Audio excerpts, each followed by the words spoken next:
పార్థాయ ప్రతిబోధితాం భగవతా నారాయణేన స్వయం వ్యాసేన గ్రథితాం పురాణమునినా మధ్యే మహాభారతం అద్వైతామృతవర్షిణీం భగవతీం అష్టాదశాధ్యాయినీం అంబా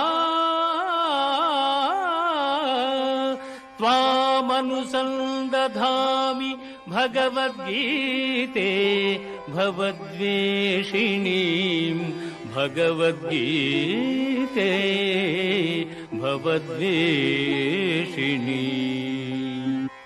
భగవద్గీత మహాభారతము యొక్క సమగ్ర సారాంశము. భక్తుడైన అర్జునునకు అనర్చిన ఉపదేశమే గీతా సారాంశము.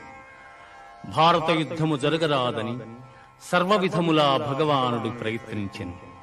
కాని ఆ మహానుభావుని ప్రయత్నములు వ్యర్థములాయను. అటు పిమ్మట శ్రీకృష్ణుడు పార్థునకు సారథి అయి నిలిచెను.